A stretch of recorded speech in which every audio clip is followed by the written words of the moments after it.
Welcome to Achy Breaky Park, the podcast about theme parks hosted by two guys who live nowhere near their favorite theme parks. I'm Eric. And I'm Noah. And today is a little bit of a downer for us. Today we're going to be talking about some sad news that's been occurring recently, and that, of course, is the closure of Disney stores across Canada. So this is kind of like our farewell episode for the Disney store as we know it. Yeah, we still have a few Disney stores that are staying open. Probably the one that I'll be going to is the Eden Center location.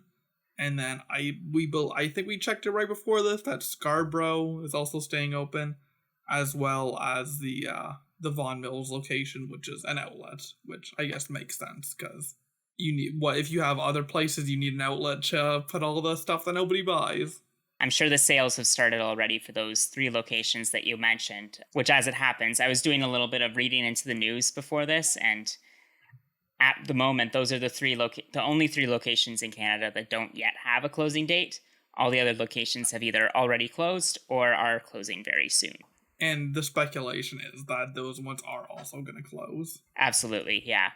Yeah, this is kind of something that we knew was coming for a while. I think the news last year or earlier in the year, something like that, was that they were going to close 60 stores across Canada and the US. Since then, that's kind of expanded to include all the stores in Canada. So really, none of us are safe. Yeah, and, with that first ever Disney store closing, that's sort of, I think once that store closed, that's when you knew that it wasn't going to be a good time anymore. The last straw, yeah. That's the one in Glendale, California, if I'm not mistaken. Yeah, exactly. And I think that's also the one that had Mickey's Kitchen, which will probably be another episode. Yeah, we should say that this probably isn't going to be our only Disney store episode. We just kind of wanted to focus on these closures specifically and kind of take a trip down memory lane to our specific experiences with the Disney store. Just with the news being what it is, we figured this would be kind of an appropriate topic. Yeah, and I remember going to the Disney store a lot, and the one I remember most vividly is the one in Yorkdale. So the one in Yorkdale actually went through, it was open for a while when I was a kid, and then it closed, and then for a few years there was no Disney store there, and then one reopened. And I have, the memory of that original Disney store, what it looked like, burned into my head. It was like that original version. And the entryway was a giant red Mickey head, like the circle, like just 3 circles.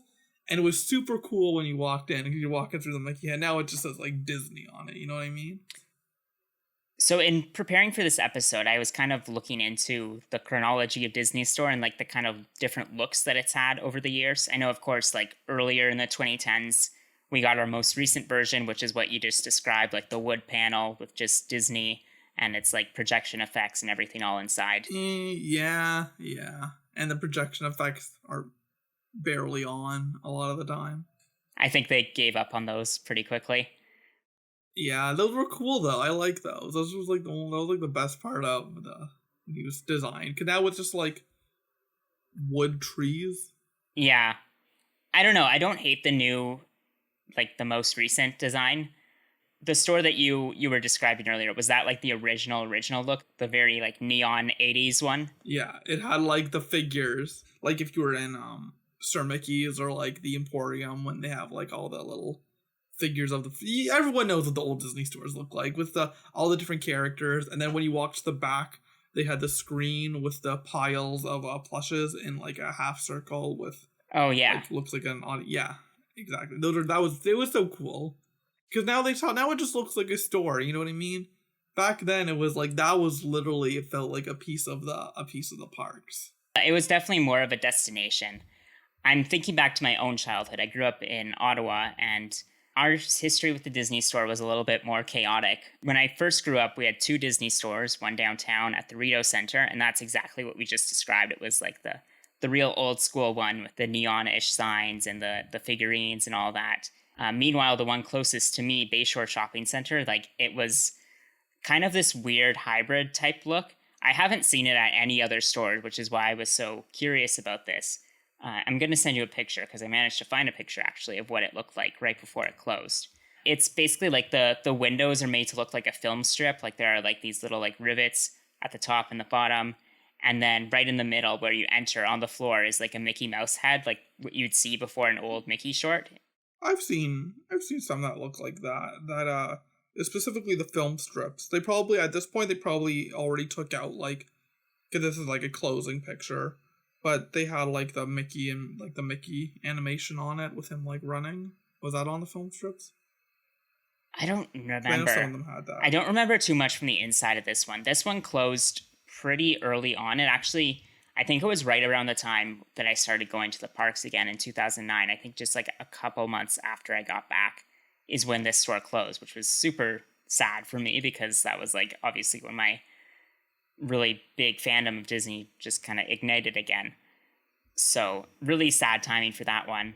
And the one at Rito Center, the one downtown, had closed many years before that. So, there was a big chunk of time, and really like the time that I was like a big Disney fan growing up, that I didn't have a Disney store at all. So, I would either have to drive to Toronto or to Syracuse in New York to experience the Disney store. So, And that's a big thing because like I'm blessed with having a Disney store close by.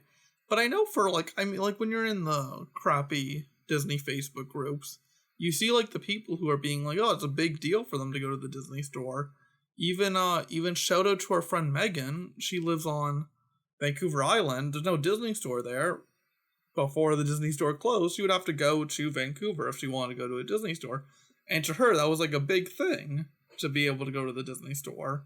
Whereas, like, for me, it was just somewhere I can, like, more recently, once I had, like, a job that I could have my own money and have to get my parents to buy me things, I could just go into the Disney store and look around and just be able to pick something out. And that's sort of when my more emotion part now comes from, because I would a lot of the time not buy anything, but you know sometimes you would find that one gem, that one nice piece of merch that you just gotta have.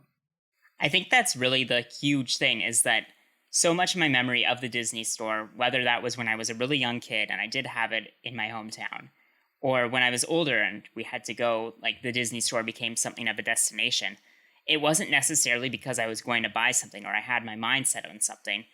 It was really just the experience of walking around there because, for what it was, like essentially the whole point of this podcast, living so far away from the parks, that was our taste of Disney and all of that from afar. So the store was a destination unto itself, regardless of whether I was buying something. So I do have a lot of fond memories of just kind of walking around that space. And I think that this is sort of a good time to get into like the differences of the Disney store when we were kids versus when we were adults, specifically when it comes to the objects they were selling. So when I was really little, when I was like before I can remember, I know my parents talked very. My parents aren't even Disney fans, but they talked highly of the Disney store. Like you've seen, I think my dad showed you. So when it was Walt Disney's 100th birthday, the Disney store every week for 100 weeks released a new pen, and it was specific for this series, and people would line up to get these pens. It was like the key of like what they do now. And he went every week for 100 weeks, and he has all of these pens, and he told me like sometimes one Disney store was sold out and he had to drive like across the city to the other Disney store to be able to get these pens. And then like that's when it was cool. Like they had like real legit things. It wasn't just like, you know, ugly designed shirts. They had cool shit like that. And then I think it was Eisner sold it to the children's place. It was I Eisner, can I look think. into this, but yeah, I want to say it was sometime in either the late 90s or 2000s, probably 2000s, that the Children's Place deal happened. Because this would have been when the Disney stores around me would have closed. So it's pretty baked into my memory. Anyways, when the children's place bought the Disney store, that's when it became. I don't have many specific memories. I just have memories of it not being very good. It felt like it was a children's store. It didn't feel like it's somewhere where an adult Disney fan can go and buy things. It felt like it's just stuff for kids, just plushies and like children's clothing. So what I'm seeing is that it was in 2004 that Disney initially sold the operations or licensed them out to the Children's Place. And then in 2009, that's when they started talking about bringing them back. And that's also when those big renovations happened, which I'm reading now were actually spearheaded by Steve Jobs, who I guess was a part of the Disney board at that time. And of course, with his experience playing a role in the Apple stores, he was the go-to guy for like building that interactive retail environment. But that's when all that, like the projected trees and all the big redesign happened. I remember this was around the time that they did the big relaunch of the store in New York into the Times Square store that's still there. I think that's a location that's staying around for a while. That's never going to go away. I hope not. Because what I was actually going to mention is, I don't know if you got the chance to experience it, but when they had World of Disney in New York. I went to World of Disney, and you can meet characters there. So World of Disney, because they have World of Disney in the Disneyland and Disney World, they had a World of Disney New York, and it was run by the Parks division, and you can meet Disney characters there. That was sick, in New York. I don't have a ton of memories of World of Disney in New York, but I do remember going in there, and I do remember it being, like, absolutely fantastic. Like, I wasn't a Disney fan when we went, but I remember it being about the size of Disney Quest as it was in Florida. Just like floor after floor. The top floor. The top floor was where you could meet characters. And I remember it was like classes. So it was like a Tigger workout class. And then at the end you meet Tigger. Oh, really? That's what it was. It was sick. Because isn't that very similar to what they did with Club Disney, which was one of the like failed Disney Store spin-offs? Yeah, I guess. But this was just like, I think this was more targeted towards tourists and less kids having their birthdays there. Yeah. I feel like if they did like more flagship stores, that would be cool. Like build a World of Disney in like very metropolitan areas. Like a World of Disney in Toronto. I feel like that, I guess if Disney stores aren't doing well, maybe a World of Disney wouldn't do well. But if they make it like that highly themed experience where it becomes like a destination versus just a store in a mall, I don't know, maybe. I mean, it's interesting that you bring that up about them not doing well, because what I've actually read while I was doing research for this episode, and this was a heartbreaking fact to read, was that the Toronto store and the Edmonton store in West Edmonton Mall, those were like two of the top earning Disney stores of all Disney stores. Really? I guess they didn't want to keep their operations in Canada just for those two stores, but... Well, I guess they obviously... Remember when we saw Target Dog at the Parks conference? Once we saw Target Dog, we knew they're putting the Disney stores into Target. They don't want to run these stores. They just want someone else to sell the merch. Look, they don't want to pay for rent. They don't want to pay cast members to sell the merch. They don't want to pay for all this stuff that's involved in operating a retail store. They just want to sell this merch, and there's plenty of places that will sell it for them. And I think that's what sucks the most, is it's a very, like, American-centric view of, like, the two options now are either go to Targets that have Disney stores in them or buy online at Shop Disney. And they don't have Target here, and Shop Disney is horrendously expensive to ship here. So there's really no options for us. They have, if they're closing these Disney stores, they have to open a warehouse in Canada. I don't think they're going to cut off the Canadian market for Shop Disney. They have to open a warehouse here.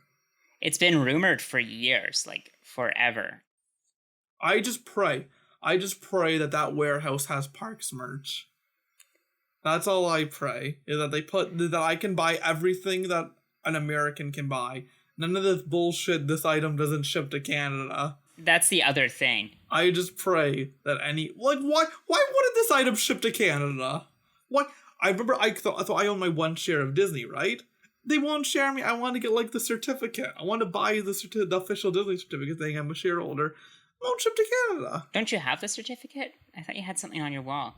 That's like a reproduction I bought from a company that like they buy Disney shares and they like sell them my dad got it for me, and they sell you like what the old certificate looks like. Like it has like Epcot Center on it. It's cooler.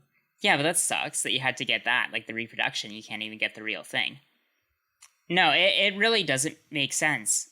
The US obviously has their own warehouse. The UK and Japan, they each have like their own Disney stores. It's like shopdisney.co.uk.co.jp. Do those ones have Parks merch? Does the UK? I guess that's Disneyland Paris merch probably. I've read that it's not quite as good. Like the UK one specifically. Obviously the Japan one I think would be pretty heavy on It's Tokyo merch. Amazing. Yeah, but the Japan one's probably even Disney store Japan merch is amazing. Japan just blows all our merch. They have merch for your merch. It's insane. Yeah. Before we get too deep into this, I just want to finish what I was saying before about after Disney bought it back from the Children's Place, that's when it slowly started to get better. And the current state of the Disney stores was way better than it was. Like, it was going back to that time when you could buy pins at the Disney store. You would find sometimes Disneyland merch. They were selling Disneyland Spirit jerseys there. They had like cool exclusive stuff. They had some cool clothing. Like, a lot of the stuff at the Disney store is over designed, but you could occasionally find some like really cool parks merch or just like some really nice pins. And I just thought that it was going on the up and up. So that's why I'm sadder. Absolutely. You mentioned it, but I'm thinking about like the Chip and Dale dabbing shirt that I got for you that one time. Oh yeah, because oh my god, the Chip and Dale dabbing shirt. So I remember I said this thing to Eric a while ago because it was like a Tokyo exclusive shirt. It was only in Tokyo, and it was a shirt of Chip and Dale dabbing. And I was like, I want this shirt. And then Eric went to the Disney store one day, and he's like, they only have larges left. Do you want me to get you one? I'm like, yes. I actually went back and I saw they had more of them like a few months later, and they had a medium. I was thinking, do I buy one to like wear in public? But then I'm like, that probably isn't a shirt I can wear out. But it's a good pajama shirt. I don't know if I'd wear it out anywhere, but good. I guess good thing I didn't get a medium and I just got the large because it's the thing of beauty. It's that alone is should have revived the Disney store. If they only sold that shirt, I think all Disney stores would be doing great business right now. There was definitely a lot of questionable merch, but a lot of this merch was like, I'm grumpy, and then there was like a picture of Grumpy on it. Or it's like, I'm crazy, and then like Mad Hatter. A lot of Stitch. Oh my god, did you see that Stitch thing they're doing now? Like how they have the series where it's like how they did the mini one for attractions. They're doing like Stitch for movies now. Isn't there something with like Stitch for food or something? I swear I saw something that was like Stitch with... That's the Lady and the Tramp one, I think. Okay. That you saw. Because it has like spaghetti and meatballs on it. Yeah. It's so ugly. It's so stupid. It's like, why are you doing this? And they're all questionable. Yeah. They seem to be trying a lot. Like there was one year that they were doing like all different like signs of the zodiac. There was one year that I think most recently they've been doing like a new castle every month, and then they just have merch themed to that castle. If you look at it, those are pretty... I would never buy one because they're expensive, but those are pretty cool, those castles. They're pretty detailed. The castles themselves, I'm talking about, like, because they always have, like, a pin set that goes with the castle. They have, like, a shirt. Yeah, and they have the, like, physical, the model. Yeah, the model's cool, but everything else is, like... The pins are pretty cool. Yeah. They're expensive, though, because they're, like, the 3 studded ones. So they're, like, $25. As you were saying, like, right before this happened, I think it was... want to say like 2016, 2017, Disney Store and Disney Parks merged it, or rather Disney Parks was absorbed into Disney Consumer Products. And that's... Other way around, I think. Okay, one of the two. Not that it matters. Yeah, one of the two. It's the same thing, I guess, yeah. And that's when we started to get like the higher quality merch, the more like parks oriented merch, like buying trading pins. When they launched Numios earlier last year, you could buy those. Nuimos. Sorry, I've never had to say it out loud, so... Apologize to my Nuimo. For the listener, Noah is holding up a very happy looking Kermit doll. Look at it. Look how cool. So I got the outfit that's like the I was trying to describe it. I don't know what to call it. The yellow like it has like red checkered. It's like a sports stripes. Jacket. Yeah, and then he has like jeans and he has his little shoes and he has like wearing a tie. I got this one because I thought the jacket kind of looked like what I wore when I worked at Goofy's and Golden Zephyr. It kind of reminded me of that. Yeah, it's like a little... So I thought it looked cool. But no, I love... Nuimos are great. That's what I'm saying. They had some good merch before they killed it off. Guess how much I paid for this? Like the whole ensemble. Probably like 50. Yeah, I think so. Yeah, it was. Like, how insane is that? That's like... It's so overpriced, but I just wanted one so bad.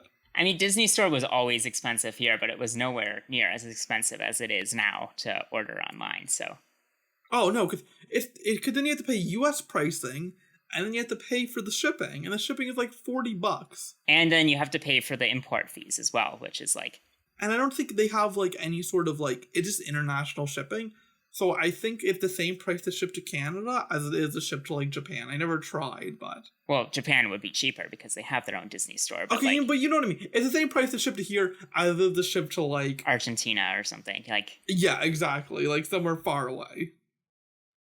I mean, this is kind of the struggle for like any kind of Canadian online shopping is there are stores that will charge a normal price, and then there are stores that just charge the same price for every country. So I think even the normal price for shipping is insane. Like, I look at things on eBay, and I'm like, they want like $30 to ship like a book to me. well, that's eBay as well. eBay has the same problem for buying, especially because most of the things you buy are from the States. So it's always But like, I don't get that because some sellers, there's one seller I buy from in particular that ships to me for like $7 or something like that. And they're in America.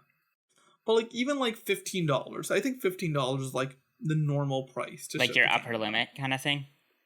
That's like the average, I think, like what Yeah. a normal shipment. Even that I think is expensive. There's so many small shops I want to buy from, but I just keep thinking like that $15 is just like going towards nothing. I could spend that on Yeah, something it's else. the you know what I mean? worst. I've wanted to buy like Magic Candle Company or like one of those scented candles for so long, and it ends up being like $50 per candle before import fees, which is insane Yeah.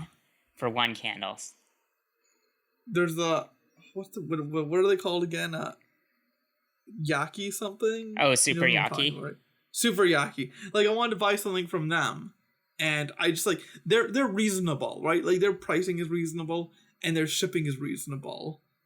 But just even then, the shipping is expensive for me because I just like I feel like you need to buy a lot to make the shipping worth it. You know what I mean? Like there's like if there's just like one or two things, I feel like you need to wait until there's more things I want to buy to make that shipping worth it. And the thing is, like all these small shops, like I don't want to blame them. They're small businesses. They don't have all the like tax cuts and like clever loopholes to get like cheap shipping prices. Like, No, I'm not. None of these shops are gouging. It's just what they have to charge. yeah, but the difference is when you're a company the size of Disney, I think you probably do have that power, and it's sad to see it not put to use. As much as I hate them, like, why couldn't you like partner with like use like an Amazon warehouse and then just you would think Disney would figure something out. You would think Disney could have a deal with like one of these either Amazon or like FedEx or someone that they could like charge a cheaper rate. You know what I mean? Like you think they would be able to figure something out. They're not just some small shop who has to ship to us. They're Disney. Yeah, like I'm reading the quote now from like Disney's PR rep that was quoted in one of these articles. It says that while consumer behavior has shifted toward online shopping, the global pandemic has changed what consumers expect from a retailer. Disney will remain flexible in its approach and continue to evolve its retail strategy to best meet the needs of consumers when and where they want. I don't like that. I don't like how they're using the pandemic as a scapegoat because they've been trying to close Disney stores well before the pandemic. And now the pandemic just gave them the reason to close these stores. And I feel bad. There's people like I feel bad for the cast members. Oh yeah, totally. Because there are people. There's someone who worked at my Disney store who my dad like always recognized when he went in. My dad didn't even go to the Disney store that much, but he's worked there for like years. Like he's worked there for so long. I think since that store opened. There's people who I recognize when I go in who recognize us, and like the Disney store cast is they've all I've never had a bad interaction there. No, never. I wanted to mention actually that I think the saddest part of the most recent news to come out, that they were closing 10 more stores on August 6th, is that they actually didn't notify the cast members of those closures before the news leaked out, which is absolutely terrible. Like this is just like shades of what happened last year when they laid off all the cast members in the parks. Yeah, and they found out over Twitter. It's absolutely terrible that Disney would do something like that. And I'm reading as well that for the most part, these cast members were telling shoppers that the rumors that the Canadian stores were closing were untrue. That this was continuing up until like last week when this news broke out. I didn't think it would happen this soon because there was that rumor a while ago, but that was shady.